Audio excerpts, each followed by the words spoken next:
For just a few minutes, again, I talked about this series being imitators of God. And tonight, I want to start off with part one. But before I start, I just want to share with you just a little bit. When I was a kid growing up, we always wanted to imitate the older kids in the neighborhood. I don't know about you, but for some reason, the older kids were heroes to us. Not that they were very smart or smarter than us, but they were definitely heroes to us. We wanted to do what they wanted to do. We saw them ride bikes. We wanted to ride bikes. We saw them playing football. We wanted to play football. Whatever it was that the older kids did, we wanted to do. On several occasions, I found myself getting in trouble with my parents because I wanted to imitate the older kids, and they would always told me I wasn't old enough to do that. But as soon as Mama and Daddy turned their head, I found a way to try to do. Amen. I don't know about you, but I'm just telling on myself. I'm too old now to get a whooping. I can come clean. I'm too old. I'm too old to get a whooping now. She don't hit as hard as she used to, so I can come clean now. I did as soon as she turned her back, whatever the older kids did, I really did try my very best to do what they did because we wanted to imitate them. We wanted to be like them. They were someone we aspired to be like. They were cool, and we wanted to be cool like them. I say that because oftentimes we want to imitate things that we see, we gravitate toward. Oscar Wilde says it this way: imitation is the sincerest form of flattery. But he goes a little further too. He goes a little further by saying, and it goes on to say that the mediocrity can pay to greatness. We don't say that part, but there's another part to that. That imitation is the serious form of flattery that the mediocrity can pay to greatness. But we only stick with that first part. I want to say to you, one of the ways that we are called to live as Christians is to be imitators of God. We are called to imitate God by living a life like Christ. So today I want to talk for just a little moment about walking in love. Walking in love. One of the ways we imitate God is to walk in love.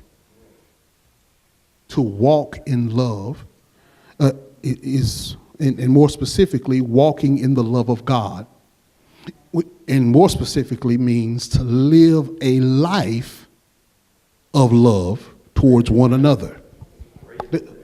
I'll make it just as clear as I can. We are called to imitate God and the life of Christ by living a life of loving one another.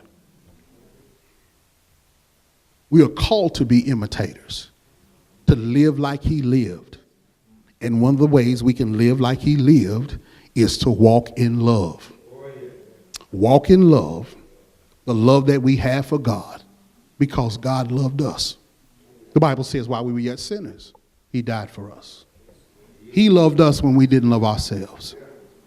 So he's called us to walk in love for each other. Now it sounds real simple. It sounds real simple, but Paul gives us really some difficult challenges that I want to go with you with. Walking in love in verse 2 means living sacrificially. Verse 2. Verse 2, it says,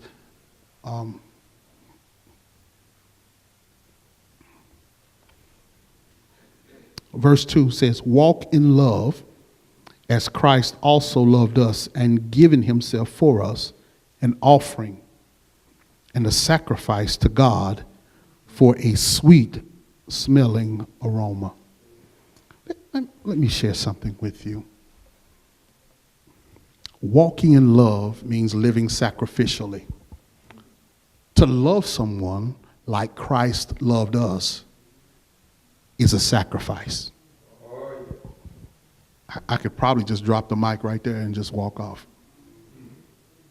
It is a sacrifice to love one another like Christ loved us. A sacrifice. What do I mean? It's going to cost you something. It's going to cost you something to love someone like Christ loved us. It is a sacrificial offering. It is something that we give to Christ as an offering. It goes beyond ourselves. See, the reason we can't love one another like Christ has called us to, because we get caught up in our emotions and our feelings, how we feel about that person, how that person feels about us. And oftentimes we don't see it as a sacrifice. And we don't see it as an offering. Verse 2 says, it is a sweet smelling aroma. What does that mean? It's pleasing to God when we sacrifice by loving one another like he loved us. It's not easy to love one another like Christ loved us. Let me help you a little further. It is going to cost you something. If it doesn't cost you anything, it's not a sacrifice. Because everybody's not easy to love. Everybody's not easy to get along with. It is difficult to love people. I'll go ahead and say it. Everybody's not lovable.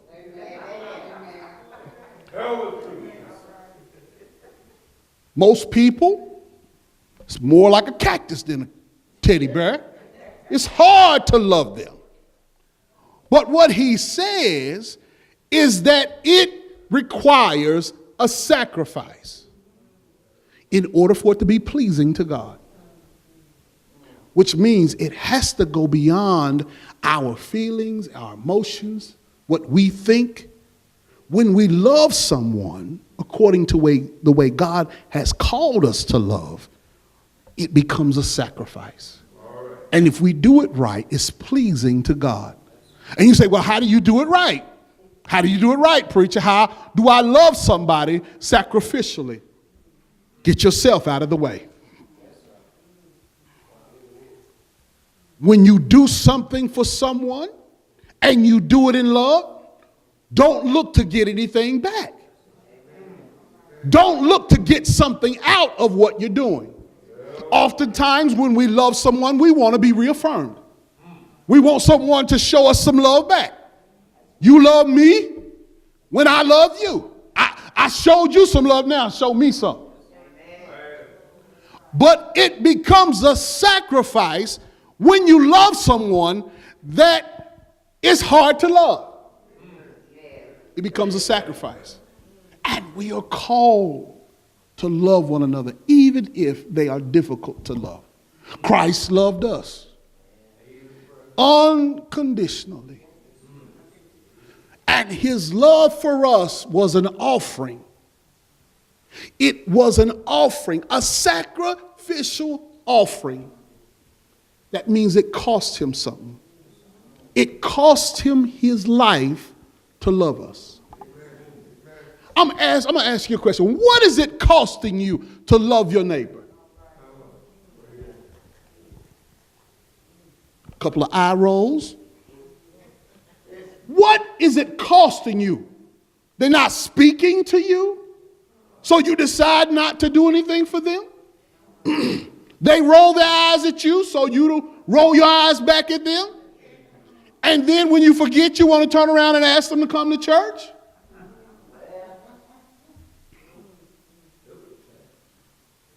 Love, sacrificial love means you have to take low.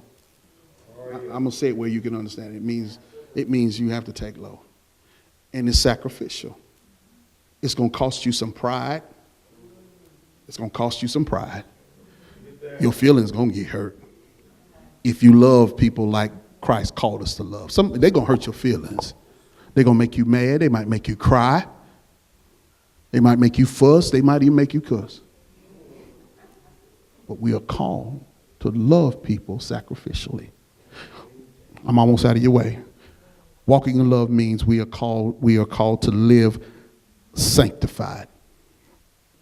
Means living sanctified. Verse 3 and 4. Verse 3 and 4. But fornication, all uncleanness or covetousness, let it not be named among you as is fitting for the saints. Living sanctified means living a holy lifestyle. Very simply. It means living holy unto God.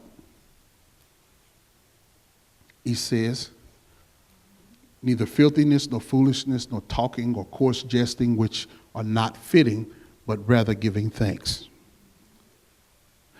Living holy means we have to be holy in our actions and holy in our conversation.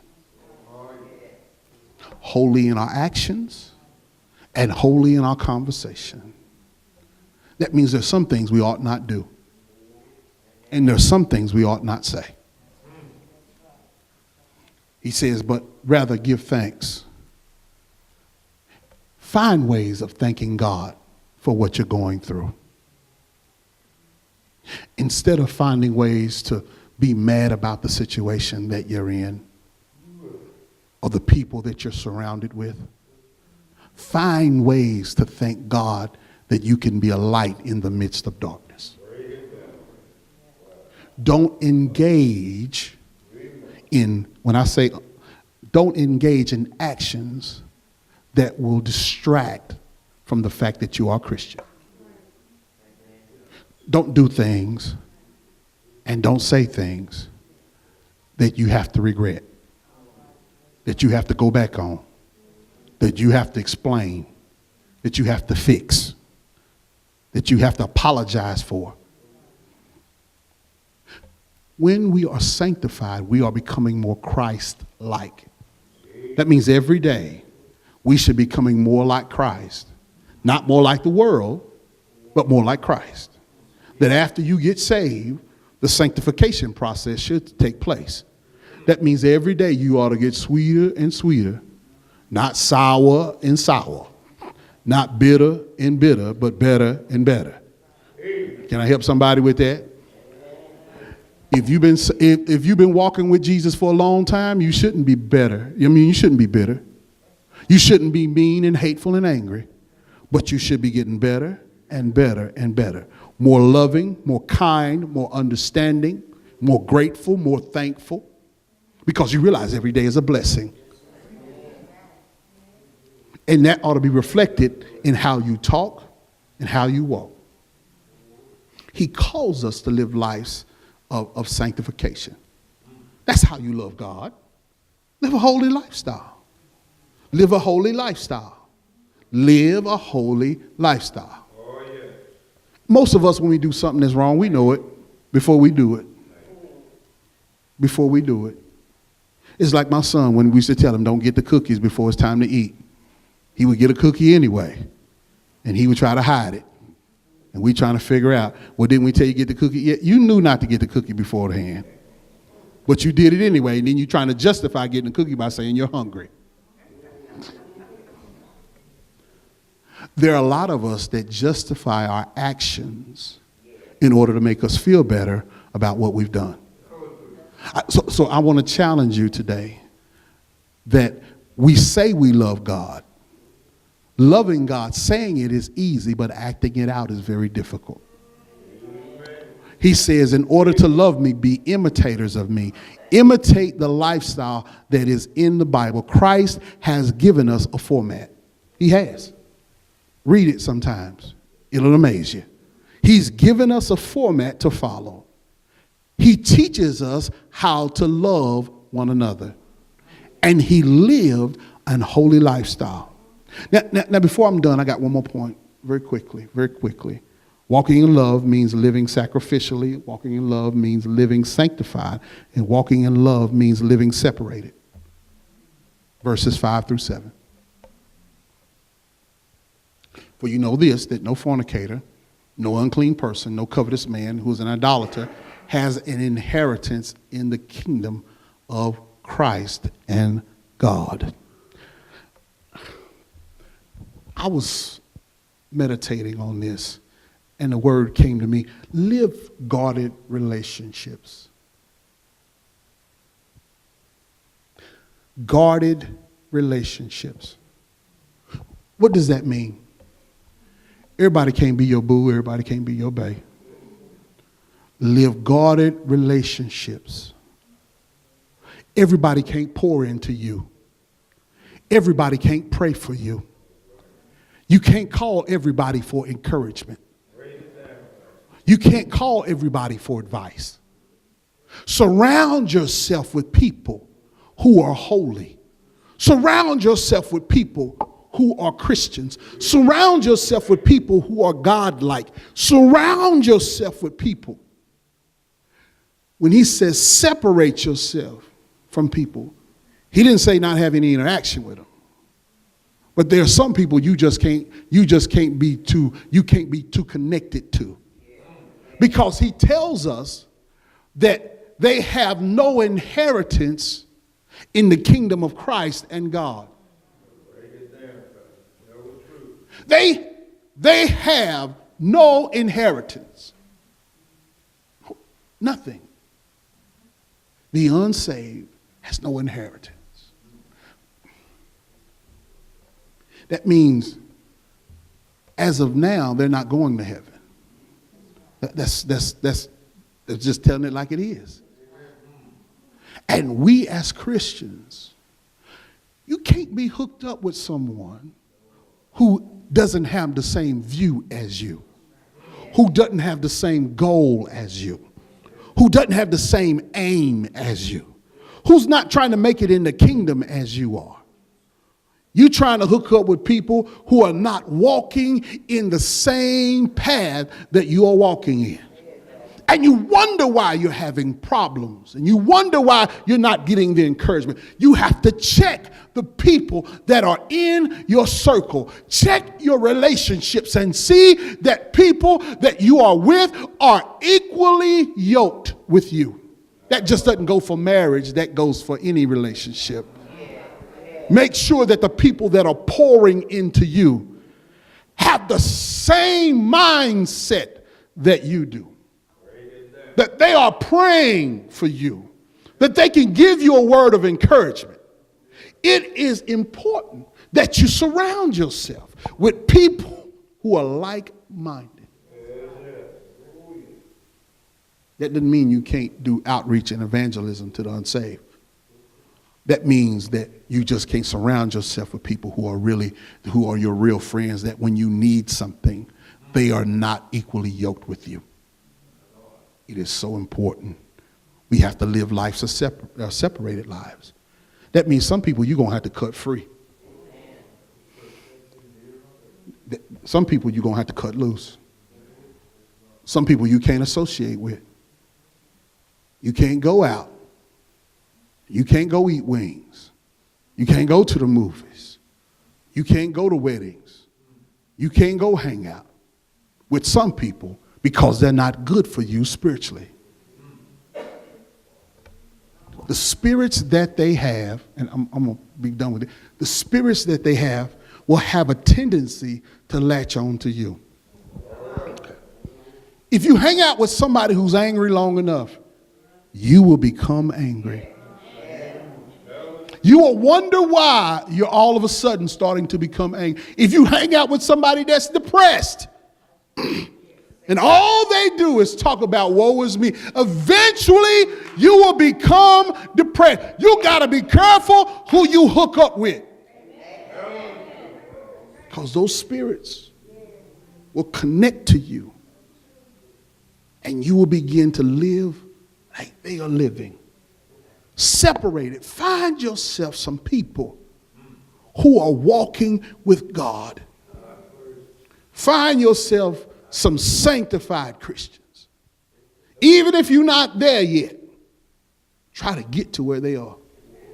Surround yourself with people who will pray for you, who will walk with you, who will encourage you with word.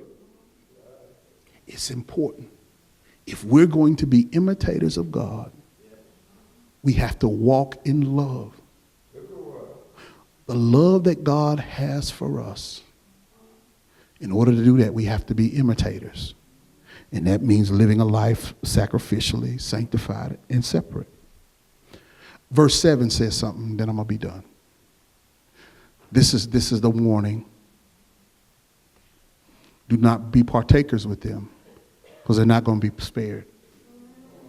They're not going to be spared. We must understand that judgment and the wrath of God is coming. The wrath of God. We don't talk about the wrath of God. We don't talk about his judgment. But he is going to judge this world. Christ, the righteous judge, is going to judge this world. And you don't want to be caught when the judge comes doing something illegal or immoral. You get what I'm saying? We are called to be imitators of God. Living a lifestyle that's pleasing to him means loving people like God loved us. That's what that means. And it means we have to live. It means living sacrificially, living sanctified, and living separate. That's what that means. Walking in love. Walking in love means living a life being imitators of God. I want everybody to pray. Everybody with me. Just bow your heads, please.